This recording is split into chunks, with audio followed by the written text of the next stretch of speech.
வணக்கம். தினமலர்.com இரவு 8 மணி செய்திகள். முக்கிய நிகழ்வுகள்.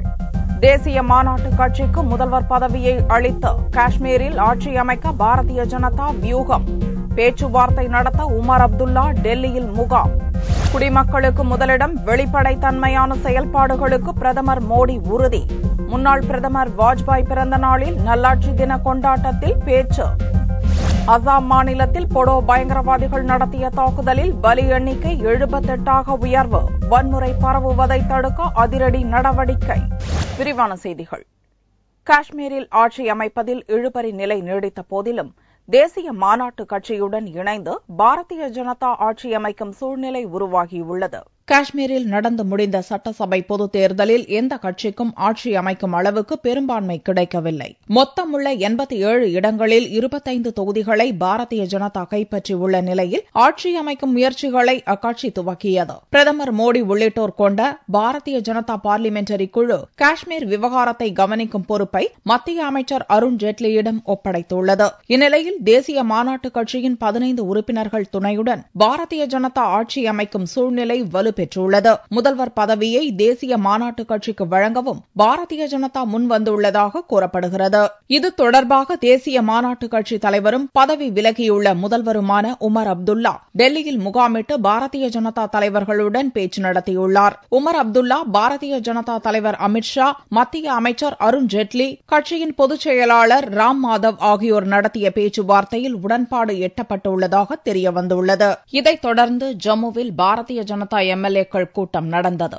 அருண் ஜேட்லி தலைமையில் நடந்த இக்கூட்டத்தில் காஷ்மீரில் ஆட்சி அமைக்கும் வழிவகைகள் குறித்து விவாதிக்கப்பட்டது. பின்னர் செய்தியாளர்களிடம் பேசிய ஜேட்லி, மக்கள் ஜனநாயக கட்சி சற்று கூடுதலான இடங்களை பிடித்திருந்தாலும் பெரும்பான்மை மக்கள் பாரதிய ஜனதா ஆட்சிக்கு ஓட்டு அளித்திருப்பதாகவும் அதன் அடிப்படையிலான முயற்சிகளை கட்சி மேற்கொள்ளும் என்றும் கூறினார். இவ்விஷயத்தில் கட்சித் தலைவர் அமித் ஷா விரைவில் முடிவை அறிவிப்பார் என்றும் ஜேட்லி கூறினார். குடிமக்களுக்கே முதலிடம் என்ற கொள்கையின் அடிப்படையில் வெளிப்படைத்தன்மையுடன் மத்திய அரசு செயல்படும் என்று பிரதமர் மோடி உறுதியளித்துள்ளார். முன்னாள் பிரதமரும் பாரதிய ஜனதா மூத்த தலைவருமான அடல் பிஹாரி வாஜ்பாயின் பிறந்த நாளை வியாழனன்று அக்கட்சியினர் நாடு முழுவதும் உற்சாகமாக கொண்டாடினர். வாஜ்பாய் பிறந்த நாளான டிசம்பர் 25ஆம் தேதியை சிறந்த நல்லாட்சி தினமாக கொண்டாட மத்திய அரசு முடிவு செய்துள்ளது. இதையொட்டி டெல்லி மற்றும் உத்தரப்பிரதேச மாநிலத்தில் நடந்த நிகழ்ச்சிகளில் பிரதமர் நரேந்திர மோடி பங்கேற்றார். டெல்லியில் நடந்த நிகழ்ச்சியில் பேசிய மோடி, கடந்த 7 மாதங்களாக ஆட்சியில் உள்ள பாரதிய ஜனதா அரசு குடிமக்களுக்கே முதலிடம் என்ற கொள்கையின் அடிப்படையில் வெளிப்படைத்தன்மையுடன் ஏழை எளிய மக்களின் தேவையை நிறைவேற்றும் நடவடிக்கைகளை மேற்கொண்டு வருவதாக கூறினார். மத்திய அரசின் நடவடிக்கைகள் அனைத்தும் குடிமக்களை சென்றடைய வேண்டும் என்பதே தனது கனவு என்றும் இதன் மூலமே அனைத்து திட்டங்களிலும் குடிமக்கள் பங்கேற்று பயன்பெற முடியும் என்றும் மோடி கூறினார். முன்னதாக வாஜ்பாயின் 90வது பிறந்த நாளை முன்னிட்டு அவரது இல்லத்துக்கு சென்ற மோடி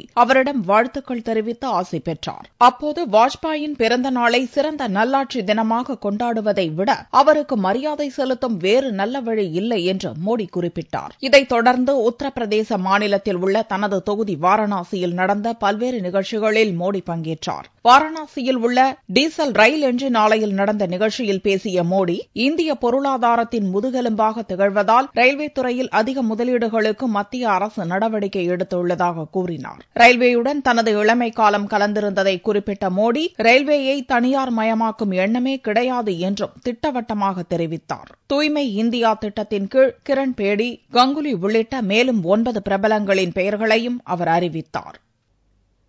அசாம் மாநிலத்தின் பல்வேறு பகுதிகளில் போடோ பயங்கரவாதிகள் நடத்திய தாக்குதல், அதன் தொடர்ச்சியாக நடந்த வன்முறைகளில் பலியானோரின் எண்ணிக்கை 78ஆக உயர்ந்துள்ளது. அசாம் மாநிலத்தில் போடோலாந்து தேசிய ஜனநாயக முன்னணி என்ற பயங்கரவாத அமைப்பிலிருந்து பிரிந்து சாங்பிஜித் என்பவர் தலைமையில் இன்னொரு அமைப்பு உருவாகியுள்ளது. அரசுடன் பேச்சுவார்த்தை நடத்த விரும்பாத இந்த புதிய அமைப்பு வன்முறை சம்பவங்களை தொடர்ந்து வருகிறது. பயங்கரவாதிகளை ஒடுக்குவதற்காக பாதுகாப்பு படையினரின் நடவடிக்கைகள் தீவிரமடைந்துள்ளது. இந்நிலையில் அசாமின் சோனித், கோக்ராஜர், சிராங் உள்ளிட்ட மாவட்டங்களில் அப்பாவி பழங்குடியினர் மீது போடோ பயங்கரவாதிகள் நடத்திய கண்மூடித்தனமான துப்பாக்கி தாக்குதலில் 21 பெண்கள், 18 குழந்தைகள் உட்பட ஏராளமானோர் உயிரிழந்தனர். இச்சம்பவத்தை அடுத்து ஆத்திரமடைந்துள்ள பழங்குடி இனத்தவர்கள் சோனித்பூர் மாவட்டத்தில் போடோ இனத்தவர் மீது தாக்குதல் நடத்தினர். இதேபோன்று பல்வேறு இடங்களிலும் வன்முறை மூண்டுள்ளது. சோனித்பூர் மாவட்டத்தில் போலீஸ் நிலையத்தை தாக்க முயன்ற பழங்குடியினர் மீது போலீசார் நடத்திய துப்பாக்கிச் சூட்டில் 3 பேர் உயிரிழந்தனர். போடோ பயங்கரவாதிகளின் தாக்குதல், அதைத் தொடர்ந்து நிகழ்ந்து வரும் வன்முறைகளில் உயிரிழந்தோரின் எண்ணிக்கை வியாழனன்று 78ஆக உயர்ந்துள்ளது. நிலைமையை நேரில் ஆய்வு செய்ய மத்திய உள்துறை அமைச்சர் ராஜ்நாத் சிங், இணை அமைச்சர் கிரண் ரிஜிஜு மற்றும் அதிகாரிகள் அசாமில் முகாமிட்டுள்ளனர். அசாம் முதல்வர் தருண் கோகோய் மற்றும் மாநில அமைச்சர்கள் உயர் அதிகாரிகளுடன் ஆலோசனை நடத்தினர். उनके रिप्रेजेंटेटिव्स आए थे और हमारे यहाँ पर श्री जुएल ओराम हमारे कैबिनेट मिनिस्टर हैं गवर्नमेंट ऑफ इंडिया के, वह यहाँ रुक रहे हैं. वह कैंप में जाएंगे, लोगों से बातचीत करेंगे और वहां से अपनी रिपोर्ट वो हम लोगों को सबमिट करेंगे. கோக்ராஜர், சிராங், சோனித்பூர், உடல்குரி ஆகிய 4 மாவட்டங்களில் பதட்ட நிலை நீடிப்பதால் அங்கு ஊரடங்கு உத்தரவு பிறப்பிக்கப்பட்டுள்ளது. அப்பகுதியைச் சேர்ந்த பழங்குடியினத்தவர்கள் பாதுகாப்பான இடங்களுக்கு அழைத்துச் செல்லப்பட்டுள்ளனர். இருப்பினும் கோக்ரஜார் மாவட்டத்தில் வியாழனன்றும் பல இடங்களில் வன்முறை தாக்குதல்கள் தொடர்ந்தது. வரும் 48 மணி நேரத்துக்கு மீனவர்கள் ஆழ்கடலுக்கு செல்ல வேண்டாம் என்று சென்னை வானிலை மையம் எச்சரித்துள்ளது. சென்னை மண்டல வானிலை மைய இயக்குநர் பாலச்சந்தர் வியாழனன்று செய்தியாளர்களை சந்தித்தார். இலங்கையை ஒட்டியுள்ள தென்மேற்கு வங்கக்கடல் பகுதியில் ஒரு குறைந்த காற்றழுத்த தாழ்வு நிலை நிலவுவதாக தெரிவித்த அவர், அடுத்த 24 மணி நேரத்தில் தென் தமிழக கடலோர பகுதிகளில் மழை பெய்ய வாய்ப்புள்ளதாக தெரிவித்தார். வரும் 2 தினங்களில் தென்கிழக்கு வங்கக்கடல் பகுதியில் குறைந்த காற்றழுத்த தாழ்வு பகுதி உருவாக வாய்ப்புள்ளதாக கூறிய பாலச்சந்தர், மீனவர்கள் ஆழ்கடல் பகுதிக்கு செல்ல வேண்டாம் என்று எச்சரித்தார். இலங்கையொட்டியுள்ள தென்மேற்கு வங்கக்கடல் பகுதியில் காற்றழுத்த தாழ்வு நிலை நிலவுகிறது. இதன் காரணமாக தென் தமிழகத்தின் கடலோர பகுதிகளில் ஓரிரு இடங்களில் வரும் 24 மணி நேரத்தில் மழை பெய்ய வாய்ப்புள்ளது. மேலும் வரும் 2 தினங்களில் தென்கிழக்கு வங்கக்கடல் பகுதியில் குறைந்த காற்றழுத்த தாழ்வு பகுதி உருவாகும் சாதகமான வானிலை நிலவுகிறது. இதன் காரணமாக மீனவர்கள் ஆழ்கடல் பகுதியில் மீன்பிடிக்க செல்ல வேண்டாம் என்று அறிவுறுத்தப்படுகிறார்கள். தமிழகத்தின் பிற பகுதிகளில் வறண்ட வானிலை நிலவும் என்றும் பாலச்சந்தர் தெரிவித்தார். உட்கட்சி தேர்தல் விறுவிறுப்படைந்துள்ள நிலையில் வரும் ஜனவரி 9ஆம் தேதி திமுக பொதுக்குழு கூட்டம் அறிவிக்கப்பட்டுள்ளது. திமுக பொதுச் செயலாளர் அன்பழகன் வியாழனன்று வெளியிட்ட அறிக்கையில் வரும் ஜனவரி 9ஆம் தேதி பொதுக்குழு கூட்டம் நடைபெறும் என்று தெரிவிக்கப்பட்டுள்ளது. இக்கூட்டத்தின் முடிவில் 11வது முறையாக திமுக தலைவராக கருணாநிதி அறிவிக்கப்படுவார் என்றும், பொதுச் செயலாளர், பொருளாளர் உள்ளிட்ட கட்சி நிர்வாகிகள் தேர்ந்தெடுக்கப்படுவர் என்றும் கூறப்படுகிறது. லோக்சபா தேர்தல் தோல்விக்கு பிறகு மாவட்ட செயலாளர்களின் எண்ணிக்கை 65ஆக உயர்ந்தது. அதற்கான உட்கட்சி தேர்தல் நடந்து வருகிறது. முன்னாள் சபாநாயகர் ஆவுடையப்பன், முன்னாள் அமைச்சர்கள் நேரு, தங்கம் தென்னரசு, சாத்தூர் ராமச்சந்திரன் உள்ளிட்டோர் மாவட்ட செயலாளர்களாக தேர்ந்தெடுக்கப்பட்டுள்ளனர். உட்கட்சி தேர்தல் 1 வாரத்தில் முடிவடையும் என்று திமுக தலைமை அறிவித்துள்ளது. சென்னையில் உள்ள சிறார் சீர்திருத்த பள்ளியிலிருந்து 10 சிறுவர்கள் வார்டன்களை தாக்கிவிட்டு தப்பிச் சென்றுள்ளனர். சென்னை புரசைவாக்கத்தில் சிறுவர் சீர்திருத்த பள்ளி உள்ளது. பல்வேறு குற்றங்களில் தண்டனை பெற்ற 47 சிறுவர்கள் இங்கு காவலில் வைக்கப்பட்டிருந்தனர். புதன்கிழமையன்று இரவு நேர பாதுகாப்பு பணியில் ஏழுமலை மற்றும் ராஜேந்திரன் ஆகியோர் ஈடுபட்டனர். இதில் ஏழுமலை உடல்நலக் குறைவு காரணமாக முன்னதாகவே ஓய்வெடுக்க சென்றுவிட்டதால் ராஜேந்திரன் மட்டும் பாதுகாப்பு பணியில் இருந்தார். இந்நிலையில் மதுரை மாவட்டத்தைச் சேர்ந்த 4 குற்றவாளி சிறார்கள் அவரை தாக்கிவிட்டு தப்பிச் சென்றுள்ளனர். இவர்களில் ஒருவர் கொலை குற்றவாளி என கூறப்படுகிறது. இதைத் தொடர்ந்து மேலும் 6 பேரும் தப்பிச் சென்றனர். சென்னையின் மத்திய பகுதியில் இருந்த சீர்திருத்த பள்ளியிலிருந்து குற்றவாளி சிறார்கள் 10 பேர் தப்பியது பரபரப்பை ஏற்படுத்தியுள்ளது. மதுரை காமராசர் பல்கலைக்கழகத்தில் உள்ள வேதியியல் ஆய்வுக்கூடத்தில் ஏற்பட்ட தீ விபத்தில் ரசாயன பொருட்கள் எரிந்து சாம்பலாயின.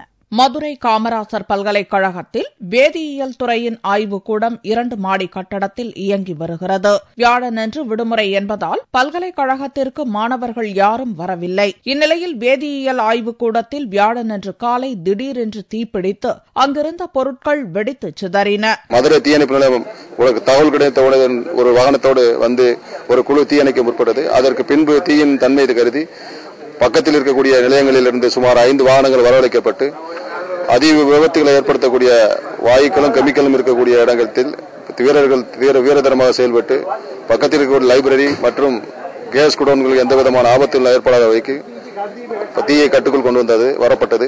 இச்சம்பவம் குறித்து நாகமலை புதுக்கோட்டை போலீசார் வழக்கு பதிவு செய்து விசாரணை நடத்தி வருகின்றனர்.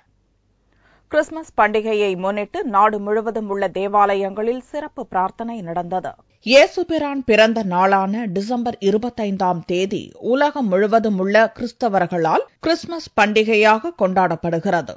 இந்த ஆண்டு பண்டிகை வியாழனன்று கொண்டாடப்பட்டது. தேவாலயங்கள் மின் விளக்குகளால் அலங்கரிக்கப்பட்டு நள்ளிரவு சிறப்பு பிரார்த்தனை மற்றும் திருப்பலி நடந்தது. உலக பிரசித்தி பெற்ற நாகை வேளாங்கண்ணியில் இயேசு கிறிஸ்து பிறப்பின் காட்சிகள் அரங்கேற்றம் செய்யப்பட்டு திருப்பலி நடந்தது. தலைநகர் சென்னையில் உள்ள அனைத்து தேவாலயங்களும் விழா கோலம் பூண்டிருந்தன. புதன்கிழமை மாலை முதல் நள்ளிரவு வரையிலும் கிறிஸ்தவர்கள் உற்சாகமாக பண்டிகையை கொண்டாடி மகிழ்ந்தனர். இதேபோல் கோவை, நெல்லை, மதுரை உள்ளிட்ட பல்வேறு பகுதிகளிலும் கிறிஸ்துமஸ் சிறப்பு வழிபாடு நடந்தது. புதுச்சேரியில் உள்ள புனித பாத்திமா அன்னை ஆலயத்தில் நடந்த சிறப்பு பிரார்த்தனையில் முதல்வர் ரங்கசாமி கலந்து கொண்டு மெழுகுவர்த்தி ஏற்றி குடிலில் உள்ள குழந்தை இயேசுவை வழிபட்டார். தேவாலயங்களில் திரண்டிருந்த கிறிஸ்தவர்கள் ஒருவருக்கொருவர் வாழ்த்து தெரிவித்துக் கொண்டனர். கிறிஸ்தவ தேவாலயங்களில் விடிய விடிய கிறிஸ்துமஸ் பண்டிகை கொண்டாட்டம் களை கட்டியது. ஸ்ரீரங்கம் அரங்கநாதர் கோவிலில் நம்பெருமாள் கவரிமான் சவரி கொண்டையுடன் லட்சுமி ரத்தின பதக்கம் அணிந்து பக்தர்களுக்கு சேவை சாதித்தார். திருச்சி ஸ்ரீரங்கம் அரங்கநாதர் கோவிலில் ஏகாதசி பெருவிழாவை முன்னிட்டு பகல் 10 வைபவம் நடந்து வருகிறது. இவ்விழாவின் போது பெருமாள் தினமும் சிறப்பு அலங்காரத்தில் எழுந்தருளி பக்தர்களுக்கு சேவை சாதிக்கிறார். இந்த ஆண்டு திருவிழா திங்களன்று துவங்கிய நிலையில் 4வது நாளான வியாழனன்று பெருமாள் கவரிமான் சவரி கொண்டையுடன் மார்பில் லட்சுமி ரத்தின பதக்கம் உட்பட பல்வேறு திருவாபரணங்கள் அணிந்து வந்து பக்தர்களுக்கு காட்சியளித்தார். தினமும் பெருமாள் வெவ்வேறு விதமான அலங்காரத்தில் எழுந்தருளுவதை காண்பதற்காக பல்வேறு பகுதிகளிலிருந்தும் பக்தர்கள் ஸ்ரீரங்கம் வந்துள்ளனர். விழாவின் முக்கிய வைபவமான சொர்க்கவாசல் திறப்பு ஜனவரி 1ஆம் தேதி நடக்கிறது. தினமலர் நாளிதழ் வழங்கும் மாபெரும் வீட்டு உபயோகப் பொருட்கள் கண்காட்சி சென்னையில் கோலாகலமாக துவங்கி பார்வையாளர்களை பரவசப்படுத்தியுள்ளது. தினமலர் நாளிதழ் சார்பில் மாபெரும் வீட்டு உபயோகப் பொருட்களின் கண்காட்சி சென்னை ராயப்பேட்டை OMCA மைதானத்தில் வியாழனன்று துவங்கியது. இக்கண்காட்சியை வசந்த் அண்ட் கோ உரிமையாளர் வசந்த்குமார் துவக்கி வைத்தார். தினமலர் இயக்குநர்கள் ராமசுப்பு, ஆதிமூலம், வெங்கடேஷ், லட்சுமிபதி, விஷ்ணு உள்ளிட்டோர் உடனிருந்தனர். இக்கண்காட்சியில் 250க்கும் மேற்பட்ட அரங்குகள் அமைக்கப்பட்டுள்ளன. எலக்ட்ரானிக்ஸ், அழகு சாதனம், உடற்பயிற்சி கருவிகள், ஆடை ரகங்கள் உள்ளிட்ட அனைத்து பொருட்களும் இடம்பெற்றிருந்தது பார்வையாளர்களை கவர்ந்துள்ளது. வீட்டு உபயோக பொருட்கள் கண்காட்சிக்கு வந்திருக்கோம். நாங்க ரொம்ப நல்லா இருக்கு. கிறிஸ்துமஸ் டே அன்னைக்கு நாங்க இங்க வந்து எல்லாம் செலிப்ரேட் பண்ணிட்டு இருக்கோம். எல்லாரும் இங்க வீட்டுக்கு என்னென்ன தேவையோ எல்லா சாமானும் ஒரே இடத்துலயே இங்க கிடைக்கிறது. குழந்தைங்க நல்லா என்ஜாய் பண்றாங்க. விளையாடுறதுக்கு எல்லாம் அவங்களுக்கு சௌரியமா இருக்கு. ஃபுட் கோர்ட் இருக்கு. எதுவுமே இங்க குறையில. இந்த கிறிஸ்துமஸ் டே நாங்க ஜாலியா என்ஜாய் பண்றோம். பெட்டு, அப்புறம் ஹேரு, பியூட்டிக்கு தேவையான பொருட்கள், வீட்டு கிச்சனுக்கு தேவையான பொருட்கள் எல்லாமே ரொம்ப அழகா அரேஞ்ச் பண்ணியிருக்காங்க. நீட்டா நாங்க எல்லாத்தையும் பார்த்து என்ஜாய் பண்ணி நாங்க இன்னும் ரொம்ப நேரம் இங்க இருக்க போறோம். இன்னும் பார்க்கறதுக்கு நிறைய ஐட்டங்கள் இருக்கு. ரொம்ப நன்றி இதை ஏற்பாடு பண்ணவங்களுக்கு. இக்கண்காட்சியில் விதவிதமான உணவு அரங்குகளும் பொழுதுபோக்கு அம்சங்களும் இடம்பெற்றுள்ளன. இக்கண்காட்சி வரும் 29ஆம் தேதி வரை நடக்கிறது. தங்கத்தின் விலையில் வியாழனன்று மாற்றமில்லை. ஒரு சவரன் தங்கம் 20,112 ரூபாய்க்கு விற்பனையானது. 1 கிராம் ஆபரண தங்கம் 2,514 ரூபாயாக இருந்தது. வெள்ளி 1 கிராமுக்கு 30 காசுகள் குறைந்து 38 ரூபாய் 50 காசுகளுக்கு விற்பனையானது. பார் வெள்ளியின் விலை 35,940 ரூபாயாக இருந்தது. 10ஆம் ஆண்டு சுனாமி நினைவு தினத்தை முன்னிட்டு நாகை கடற்கரையில் சுனாமியிலிருந்து மீண்ட குழந்தைகள் தங்களுக்கு நிகழ்ந்த பாதிப்புகளை ஓவியமாக வரைந்தனர். வெள்ளியன்று டிசம்பர் 26ஆம் தேதி 10ஆம் ஆண்டு சுனாமி நினைவு தினம் அனுசரிக்கப்படுவதை முன்னிட்டு சுனாமியின் சுவடுகளிலிருந்து மீண்ட குழந்தைகள் நாகை கடற்கரையில் தங்களுக்கு ஏற்பட்ட பாதிப்புகளை ஓவியங்களாக தீட்டினர். மணல் சிற்பங்கள் அமைத்து அதற்கு வண்ணப் பொடிகளாலும் மலர்களாலும் அலங்கரித்தனர். சுனாமி வரும்போது நான் 6th தான் படித்தேன், 7th தான் படித்தேன். அப்பெல்லாம் ஸ்கூல் போகவே ரொம்ப பயப்படுவேன். நான் எங்கள் அப்பா வந்து சுனாமியில் இறந்ததுனால நான் எங்கேயும் போனது கிடையாது. சைக்கோட்ரஸ்ட் மூலியமாக வந்து எங்களுக்கு நிறைய ட்ரீட்மெண்ட் கொடுத்தாங்க. ட்ரீட்மெண்ட் இல்லாமல் விளையாட்டு மற்ற வெளியூரில் அழைச்சிட்டு போய் அவங்க கோச்சிங் நிறைய கொடுத்ததுனால எனக்கு எந்த பயமும் இல்லாமல் நான் ரொம்ப தைரியமாகவும் இருந்தேன். குழந்தைகள் வடிவமைத்த மணல் சிற்பம் மற்றும் 30 அடி நீள பேனரில் வரையப்பட்ட ஓவியங்களை தமிழக சுகாதாரத்துறை செயலரும் சுனாமியின் போது நாகை மாவட்ட கலெக்டராகவும் இருந்த ராதாகிருஷ்ணன் பார்வையிட்டார். இந்த 10 ஆண்டுக்கு பிறகு பல முயற்சிகள் இப்ப அந்த காலத்திலேயே அரசு ஏற்படுத்திய முயற்சி மற்றும் தொண்டு நிறுவனங்கள் இந்த சைக்கோ சோஷியல் சப்போர்ட் சுகாதார துறை மூலமாக சைக்கோ சோஷியல் சப்போர்ட்னு அவங்களுக்கு பல ஆக்டிவிட்டிஸ் பண்ணாங்க. இந்த மாதிரி பெயிண்டிங், அதே மாதிரி ஒவ்வொரு குடும்பங்களோட கவுன்சிலிங் போன்ற இது பார்க்கும்போது இப்போ இருக்கிற பிள்ளைகளுக்கு அந்த மனநிலை கம்ப்ளீட்டா மாறிய இது பார்க்கும்போது ரொம்ப சந்தோஷமா இருக்கு. ஏற்கனவே இருந்த பிள்ளைகள் இப்ப வளர்ந்த பிள்ளைகளா இருக்காங்க.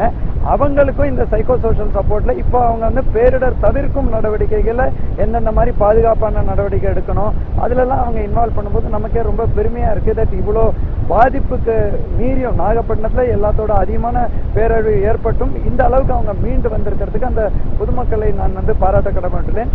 சுனாமியால் அலங்கோலமாக காட்சியளித்த நாகை கடற்கரை தற்போது சிறு குழந்தைகளின் கை வண்ணத்தால் வண்ணமயமாக காட்சியளித்தது. மீண்டும் செய்திகள் இந்திய நேரப்படி வெள்ளிக்கிழமை மாலை 4 மணிக்கு. வணக்கம்.